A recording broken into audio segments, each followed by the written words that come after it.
طيب هنبدا دلوقتي كده بقى ان احنا نتكلم على الدنتال. تمام، يعني هنتكلم شويه اكتر دلوقتي كده على جزئيه الدنتال. فتعالى بقى نلغي الجزء ده. تمام، طبعا علشان تمسح اي حاجه من الحاجات دي حضرتك بتضغط عليها وتتك على الديليت. تمام، زي ما احنا عملنا دلوقتي. طيب تعالى بقى دلوقتي كده نرجع الصوره بتاعه الدنتال دي مره ثانيه اللي هي دي. طيب انا عايزك دلوقتي كده بقى حضرتك تركز معايا. هنبدا ان احنا ندخل الصوره بتاعه الافتر، تمام، اللي هي الفول فيس بالشكل ده كده. تمام، ظهرت قدامنا برضه نفس الكلام ان هي كبيره. فهنبدا ان احنا نعمل السهم ده. تمام، ونبدا ان احنا نعمل ترانسفورم. طيب انا كل ما هفضل نعمل حاجه زي كده، طب ما الوقت بتاعي دلوقتي كده ما هتاخر، هقعد في الفيديو كتير، فبيبقى في شورت كاتس زي ما انا قلت لك. فعلشان تتجنب الموضوع ده انت حضرتك دلوقتي كده حاطط في دماغك ان احنا هنكبر ولا هنصغر الحجم. يعني دلوقتي كده سكيل، اختصار السكيل هو عباره عن حرف الاس، فنضغط الاس ظهر السكيل بس زي ما حضرتك شايف كده. اهم حاجه تكون ضاغط على اللاير اللي احنا هنعمل عليها الاكشن. تمام، او ضغطنا عليها وعملنا حرف الاس. تمام، اختفت. طيب اس تظهر، اس تختفي. المهم خلاص ظهرت. هنبدا ان احنا نصغر الصوره بالشكل ده.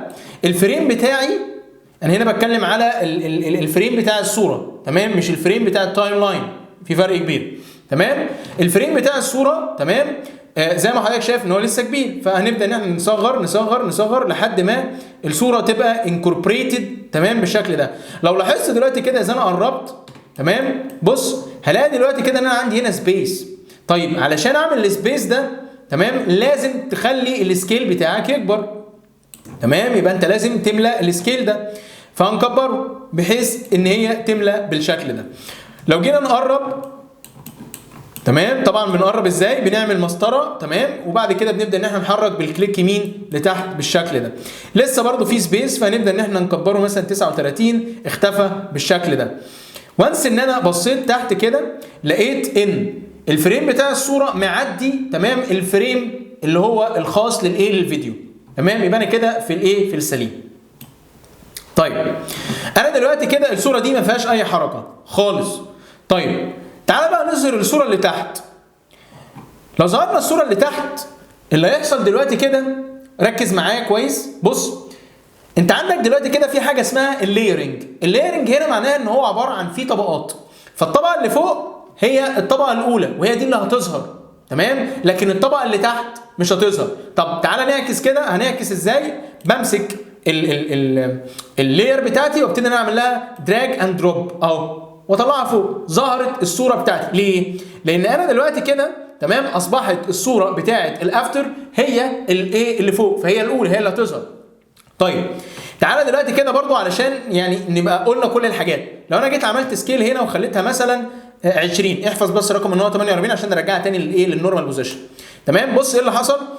لو انا جيت لاحظت كده الصوره دي هي رقم 1، تمام، والصوره اللي تحت دي هي رقم 2. فانت ممكن تظهر صورتين، تمام، فوق بعض، تمام، ولكن اهم حاجه تكون الاحجام متناسبه.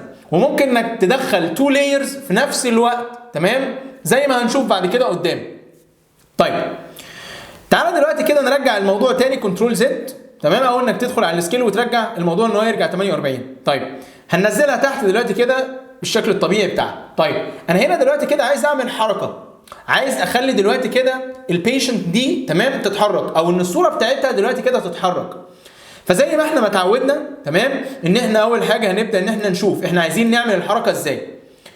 وبعد كده هنبدا ان احنا نعمل كي فريم عن طريق الساعه، تمام، عن طريق الحاجات اللي احنا هنبدا ان احنا نستخدمها في عمليه التحريك.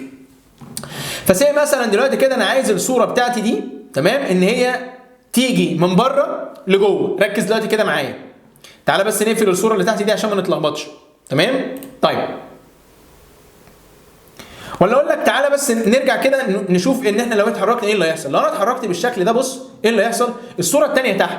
طيب الموضوع ده بيحصل ليه؟ لان الريدر، تمام، او الانديكيتور، تمام، واقف في المكان ده قاري كل من اللاير الاولانيه اللي هي بدايتها هنا، واللاير الثانيه اللي هي برضه نفس الكلام بدايتها هنا. طيب تعالى دلوقتي كده بص معايا. شايف العلامه السوداء اللي ظهرت دلوقتي كده دي؟ على الماوس، تمام؟ لو حضرتك دلوقتي كده ضغطت كليك يمين ومشيت قدام اختفت اللاير، تمام؟ اللاير الثانيه. ليه؟ لان حضرتك دلوقتي كده بدايه اللاير الثانيه بقى من النقطه دي مش من النقطه دي، هنا بقى في فراغ، تمام؟ انا لو مسكت الانديكيتور وحركته لقدام، بص وانس ان انا جيت عند النقطه دي ظهرت هنا، ودي برده نقطه مهمه جدا في جزئيه اللاير، تمام؟ فعلشان كده لازم تبقى مخلي بالك، ولازم تبقى عامل سيكونس في اللاير علشان يحصل الفيديو بتاعك بشكل سموث واحترافي جدا. طيب تعالى دلوقتي كده مثلا نخلي اللاير دي تظهر مثلا بعد ثانيه، تمام؟ وهنرجع الصوره دي للايه؟ للنورمال بوزيشن بتاعها بالشكل ده كده، تمام؟ طيب انا هنا عايز اعمل حركه زي ما قلت لك ان انا عايز اعمل حركه بحيث ان الصوره او البيشنت دي تيجي من بره لجوه. طيب علشان دلوقتي كده تتحرك يبقى انا دلوقتي كده بعمل على حاجه اسمها بوزيشن، تمام؟ تتحرك يمين شمال فوق تحت. فاختصار البوزيشن هو عباره عن حرف البي، لازم انا اضغط على اللاير اللي انا هحركها واعمل بي، ظهر البوزيشن بس. وزي ما قلنا عشان تحرك لازم كي فريم، والكي فريم عن طريق الساعه. هنضغط هنا، تمام؟ وبعد كده هتحرك مثلا سي 20 فريم، وهبتدي ان انا اعمل كي فريم تاني. زي ما قلت لك ان احنا عندنا طريقتين، اما حضرتك ان انت تبقى عارف الاحداثيات بتاعتك هتبقى عامله ازاي، فتبدا انك تحط مثلا الاولاني الكي فريم الاولاني بس، وبعد كده مثلا سي ان انت عايز النقطه دي تكون ثابت في الاحداثيات دي، اذا يبقى النقطه الثانيه من غير ما تعملها اصلا، من غير ما تعملها ممكن تحرك الحركه بتاعتك فهيظهر الكي فريم عادي جدا. فاهم قصدي؟ تمام. او عن طريق انك بتعمل كي فريم اولاني على الاحداثيات دي وتبدا انك تتحرك عادي جدا 20 فريم، تمام؟ وتبدا انك تعمل كي فريم مره ثانيه على نفس الاحداثيات. ليه؟ لان الاحداثيات الثانيه او الاولى هنغيرها على حسب احنا عايزين ايه. فاهم؟ طيب انا دلوقتي كده لو انا جيت حركت الاحداثيات بتاعتي ثابته مفيش اي حركه. ليه؟ لان الاحداثيات الاولى زي الاحداثيات الثانيه. خلاص كده؟ طيب هبتدي دلوقتي كده نجي عند الحركه اللي هي الثانيه، تمام؟ واشوف هل انا عايز الصوره تيجي من بره لجوه، يعني معنى كده ان انا عايز الصوره بتاعتي تيجي هنا وتقف على البوزيشن اللي هي موجوده فيه دلوقتي ده معناه ان انا الكي فريم الاولاني لازم اكون بره، تمام؟ اهو هاجي هنا وهكون بره. هخرج بره ازاي؟ عن طريق ان انا بحرك البوزيشن بتاعي بالشكل ده، تمام؟ اهو خلاص. طيب خرجت بره، ابتدي ان انا دلوقتي كده احرك الفيديو بتاعي. هتك سبيس على التايم لاين، اختار التايم لاين واعمل ايه؟ واعمل اللي هي المسطره او السبيس، تمام؟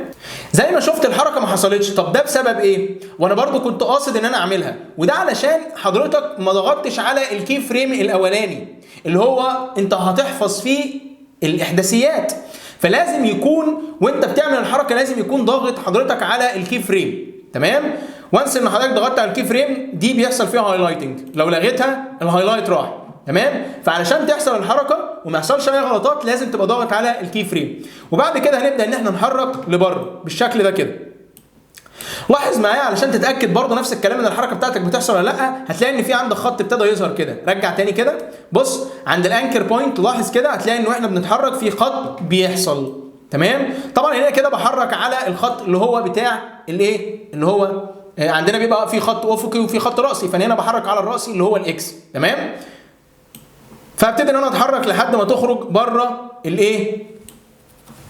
لحد ما تخرج بره الجزء بتاعي، تمام؟ طيب او بره الفريم او بره الكومبوزيشن. بعد كده هبتدي دلوقتي كده انا اشوف الحركه ايه اللي هيحصل. هلاقيها ان هي جايه من بره لجوه. بص ركز معايا، حصلت حركه بس الحركه بطيئه.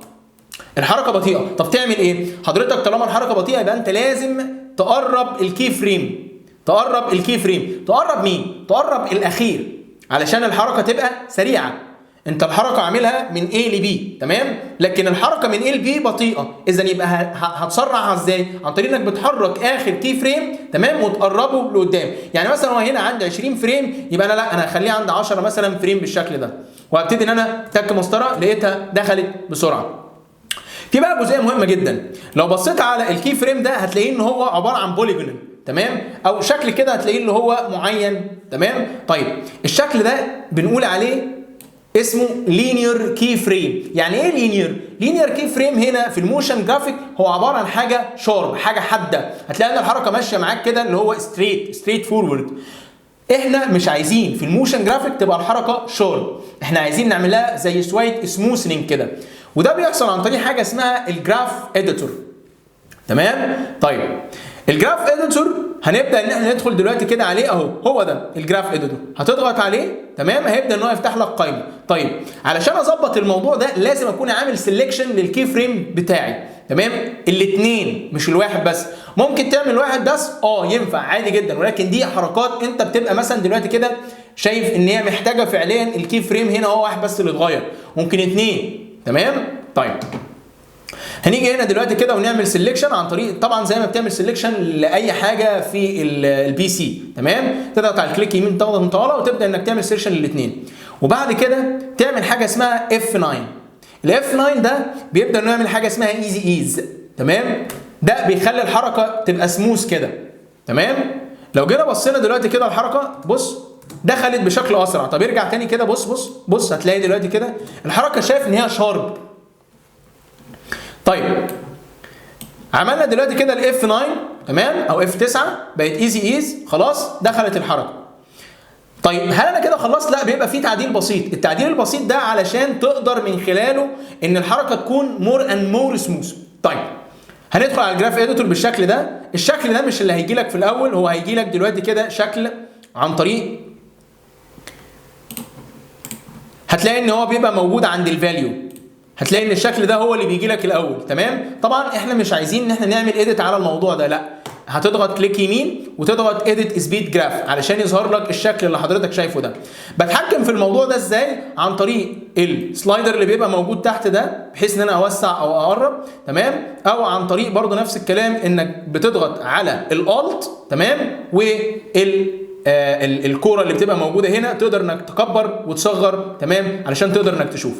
طيب المهم الحاجات دي بتعبر عن الكي فريم. طيب علشان اقدر انا اغير دلوقتي كده الكي فريم ده واخليه مور اند مور سموث، ببتدي ان انا اضغط دلوقتي كده كليك يمين عادي واعمل سيلكشن للاثنين بالشكل ده. كده انا عملت سيلكشن للاثنين كي فريم زي اول مره. تمام؟ اهو ظهر عندي دلوقتي كده تو ارمز. الارم ده هو المسؤول عن سهوله الحركه. لو انا جيت بصيت هلاقي دلوقتي كده ان عندي دلوقتي كده اول حاجه ان انا ماشي صفر وبعد كده عليت. تمام؟ ولكن ما عليتش مره واحده، لا، ده انا ماشي بالتدريج لحد ما وصلت لنقطه معينه اللي هي البيك بتاعتي. تمام؟ وبعد كده ابتديت ان انا اقل بالشكل ده. طيب تعالى مثلا نغير دلوقتي كده الجراف بتاعنا، بحيث ان انا همسك الجراف الاولاني ده. تمام؟ خلينا بس للجراف الاولاني بالشكل ده، ابتدي ان انا احركه بالشكل ده كده. ايه اللي حصل؟ اللي حصل ان انا مشيت مثلا مثلا 0 10 20 ومره واحده رحت طالع للبيك. تمام؟ وكل واحده من دول هتبدا انها تديني شكل معين للحركه. تمام؟ طيب تعال نرجع دلوقتي كده، بص ركز معايا هنا على الحركه دي. طيب تعالى بقى نعمل دلوقتي كده التشينج اللي انا قلت لك عليه ده. بص هتلاحظ ان في فرق، جت بسرعه وبعد كده مشيت بطيئه. فاهم الفكره؟ طيب علشان الموضوع ده يوضح لك اكتر هنلغي كل اللايرز دي خالص. تمام؟ وهنبدا ان احنا نرسم كذا شكل.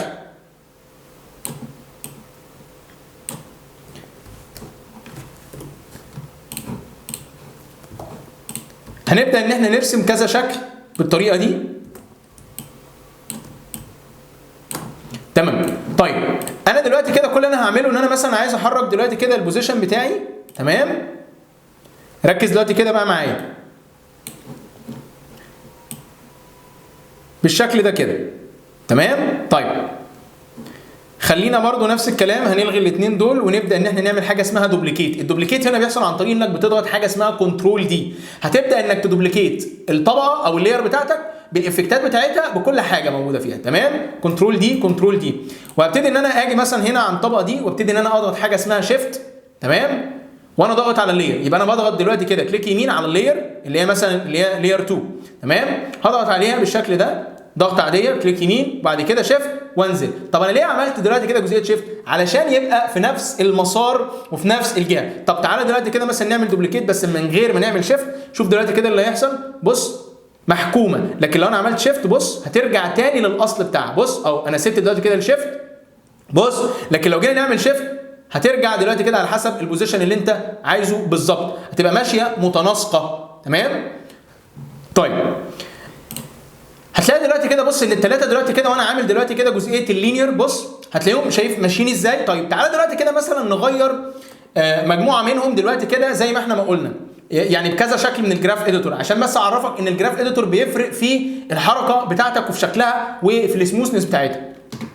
فخلينا مثلا دلوقتي كده نغير اللي هو الاولاني ده، تمام، اللي هي الرقم 1، تمام، بحيث ان هو يبقى ايزي، تمام، اللي هي F9 بس، تمام. وتعالى نعمل دلوقتي كده الثاني ده F9 وندخل على الجراف اديتور، تمام، ونخليه مثلا بالشكل ده. تعالى بقى دلوقتي كده نلاحظ ما بين الثلاث حركات. بص دلوقتي كده شايف الفرق ما بين الثلاثه؟ بص ركز معايا اهو. اول واحد دلوقتي كده احنا عاملينه دلوقتي كده ايزي، يعني هتلاقي دلوقتي كده ان الحركه الاولى زي الحركه الثانيه، يعني البدايه زي النهايه، الحركه متقسمه بالنص، ولكن هنا فيها سموث. طب تعالى شوف مثلا اللينير اللي هي رقم 2، بص هتلاقي ان هي ماشيه شارب، ما بتقفش، ما بتعمل، لا هي ماشيه شارب. لكن بص بقى الاحسن في الثلاث حركات دول هي الحركه رقم 3، بص شايف ايه اللي حصل؟ مشيت بشكل بطيء وبعد كده وصلت للبيك بسرعه. هي مشيت حاجه بسيطه ووصلت للبيك. هنلغي دلوقتي، فركز دلوقتي كده معايا على الجراف بتاعنا، هنلغي ده وهنلغي ده، تمام، ونبص على الحركه بتاعتنا. بص دلوقتي كده وركز معايا على الجراف بتاعنا، ماشيه دلوقتي كده 0، تمام، 0 0 بعد كده 10 بعد كده طلعت للبيك. بص اهو حاجه بطيئه، يبقى بص في الاول بص ماشيه بطيئه وبعد كده مره واحده وصلت للبيك وبعد كده قلت بسرعه. فاهم الفكره؟ اهو تاني، يبقى هو ده الجراف بتاعنا، دي حاجه فيزيكس. يبقى انا دلوقتي كده كل اللي انا هعمله ركز معايا اهو، ماشي بطيء مره واحده وصلت للبيك، تمام، وبعد كده تمام نزلت بسرعه. طب لو انا جيت عملت كده ضغطت هنا دي وخليتها بالشكل ده كده، تمام، ده معناه ايه؟ معناه ان انا هاجي بسرعه وهنزل بسرعه. ركز دلوقتي كده معايا على الحركه، بص لاحظت الفرق اصلا ما بين الاولى والثانيه. بص اهو لو انا جيت مشيت بقى بالراحه، بص انا ماشي دلوقتي كده اهو بطيء ومره واحده بسرعه وبعد كده رجعت مره ثانيه بسرعه، تمام. فده جزئيه الجراف اديتور وازاي انك تقدر انك تطلع تمام حركه بشكل سموث. هنلغي بقى كل الكلام ده عشان نبدا ان احنا نعمل الموضوع ده بشكل، طبعا احنا هنختاره وهنعمل لهم سيلكشن الثلاثه ونتك على ديليت فهيتلغي. فهنرجع دلوقتي كده مره ثانيه، تمام. طيب انا دلوقتي كده جاي من بره لجوه في الصوره كده، احنا هنرجع تاني للدنتال اهو دخل. تعالى دلوقتي كده نشوف احنا انهي كي فريم. احنا عاملين دلوقتي كده ان هو يجي بسرعه، تمام، وبعد كده ينزل بالراحه اهو. ركز معايا اهو، بسرعه وصلنا للبيك بسرعه وبعد كده نزل بالراحه. طيب خلاص احنا دلوقتي كده دخلنا، تمام. انا مثلا دلوقتي كده عايز اعمل مثلا حركه ثانيه، انا عايز مثلا دلوقتي كده بعد ما خلاص دخلت انا عايز اعمل مثلا روتيشن. اختصار روتيشن هو عباره عن ايه؟ الار، تمام. فابتدي ان انا اعمل مثلا روتيشن بحيث ان هي تروتيت ويجي مثلا بحيث ان هي تيجي دلوقتي كده الضحكه بتاعتها بس، الاسنان بس، تمام. طيب فلو انا جيت دلوقتي كده هعمل مثلا روتيشن، هتحرك مثلا دلوقتي كده سي مثلا 20 فريم تانيين، تمام. ابتدي ان انا اروتيت بالشكل ده كده. طيب انا عملت دلوقتي كده روتيت لحد ما وصل ل 90، تمام. طب انا دلوقتي كده الوش بتاعها معمول بالشكل ده. طيب انا محتاج دلوقتي كده ان انا اعمل ايه؟ هعمل عمليه تكبير او سكيل، تمام، مع حركه بسيطه من البوزيشن علشان اوصل ان يكون بس الايه الضحكه هي اللي باينه. طيب تعالى دلوقتي كده نطبق الكلام ده، نرجع على السكيل، تمام. في عندي حاجه اسمها دلوقتي كده حرف اليو. حرف اليو ده بيبدا ان هو يظهر لي كل الكي فريم اللي احنا استخدمناها من اي ستوب ووتش بتاعت اي حركه. لو ضغطنا على اللاير وعملنا حرف اليو ظهرت الكي فريم هنا، وهيظهر جنب كل كي فريم ده بتاع البوزيشن، ده بتاع الروتيشن، ده بتاع الاوباسيتي، ده بتاع اي حاجه، تمام. طيب انا عايز برضو نفس الكلام من النقطه دي، هبتدي ان انا اعمل السكيل، فهضغط هنا السكيل وهضغط هنا وهمشي، تمام، لحد ما اوصل عند النقطه دي وابتدي ان انا مثلا اكبر بالشكل ده. طيب انا هنا دلوقتي كده كبرت، ولكن ستيل انا عندي دلوقتي كده الضحكه مش باينه، يبقى انا محتاج كده ان انا اعمل ايه؟ حركه للبوزيشن. طيب لو انا جيت عملت حركه للبوزيشن هيحصل هنا ميستيك كبير جدا. لاحظ معايا وهقول لك ليه. بص لو انا جيت عملت بالشكل ده كده، تمام، مع ان انا مثلا اكبر سكيل تاني وانزل بالشكل ده، بص كده الحركه ايه اللي يحصل فيها؟ شايف اللقطه اللي حصلت دلوقتي كده؟ شايف القطعه اللي حصلت دي؟ بص ركز معايا كده، شايف القطعه اللي حصلت دي؟ طيب هي دي حصلت بسبب ان انت مخلي البوزيشن بتاعك يتحرك بشكل مش سموث. طب تاني افهمك، لو انا دلوقتي كده جيت في عندي حاجه اسمها كي فريم، تمام، بنقول عليه حافظ للحركه. يعني ايه حافظ للحركه؟ يعني مثلا انت وقفت عند الكي فريم بتاع البوزيشن، يبقى انت لازم تعمل، لو هتعمل مثلا بوزيشن بعديها يبقى لازم تعمل حاجه اسمها حافظ للحركه. فعشان تعمل حافظ للحركه ده يبقى انت لازم تحافظ على الاحداثيات اللي هي الاولى. فتعمل ايه عشان تحافظ عليها؟ هتضغط على حاجه اسمها كنترول سي، وبعدين تتحرك مثلا 2 فريم، وده عن طريق زرار اسمه البيج داون، تمام، او البيج اب، تمام، وده بيبقى زرارين موجودين كده فوق على الكيبورد من فوق خالص. كل واحده من دول بتتحرك 1 فريم، فانا هتحرك مثلا 2 فريم بالشكل ده، وابتدي ان انا اعمل كنترول سي. يبقى انا عملت كنترول سي وبعد كده كنترول في. طيب اللي انا عملته ده ان الحركه من اللحظه دي للحظه دي ثابته عند النقطه دي ما بتتحركش. يبقى انا هاخد هنا كنترول سي، تمام، وهنا كنترول في. يبقى هنا اللحظه دي انا ما بتحركش، ثابته.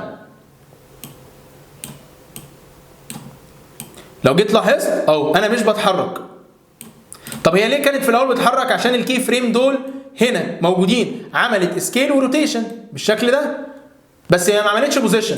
بس عشان بعد كده ابتدي ان انا اتحرك دلوقتي كده، احرك دول على الكي فريم التانيين اللي هم موجودين فين؟ اللي هم موجودين مع البوزيشن، تمام. يبقى امتى بعمل الكي فريم اللي هو الحافظ للاحداثيات؟ لما مثلا دلوقتي كده هعمل بوزيشن وبعديها بوزيشن، تمام، من نفس الحركه. لو انا عملت هيحصل القطع ده، وهبتدي ان انا اعمل لدول برضه نفس الكلام F9، فابتدي ان انا ادخل بالشكل ده، اختفى الموضوع خالص. بص ركز معايا تاني كده. طب ركز دلوقتي كده في الاول، بص هتلاقيه، لقيت القطعه، تمام. طيب السبب التاني للقطعه ان هو بيبقى ان الكي فريمات، تمام، مش متوازنه. يعني ايه مش متوازنه؟ يعني مثلا هتلاقي اللي فوق مثلا دلوقتي كده معمول ايز، تمام، او اللي احنا عاملين ايه F9، والتاني لينير. بص كده ده لينير اهو. لو انا جيت بصيت اهو القطعيه برضو لسه ستيل موجوده بس قلت عن الاول. بص في قطعيه، القطعيه حصلت من اول هنا مش من اول هنا، بس عشان الموضوع سريع فانت مش هتلاحظه، تمام. فهتلاقي ان القطعيه من بعد الكي فريم ده، بص اهو، شايف القطعيه؟ طب تعالى نعمل لها F9 كده.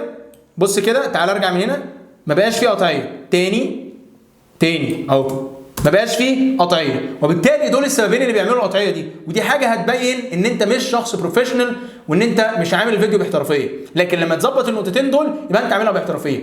يبقى اهم حاجه لو انت هتعمل بوزيشن، تمام، من نقطة مثلا دلوقتي كده انت عايز تعمل بوزيشن على مدار واسع، يبقى انت لازم تعمل بوزيشن قبليه حاجة اسمها حافظ للحركة، كي فريم حافظ للحركة، علشان يحفظ لك الحركة مثلا في الوقت ده، وبعد كده مثلا بعد 3 4 فريم ولا حاجة تبدأ انك تعمل الحركة الجديدة. طيب لحد كده احنا تمام، دخلنا بالشكل ده او كده عملت الحركة بتاعتي او بص دخلنا لفت او كده احنا عملنا اول حركة، تمام. طيب فانا دلوقتي كده محتاج ان انا اعمل مثلا حركه ثانيه، او ان انا محتاج مثلا انا ارسم شيب. كل الحاجات دي هنبدا ان احنا نتكلم عليها في الفيديوهات اللي جايه ان شاء الله. وبس كده، بالتوفيق ليك.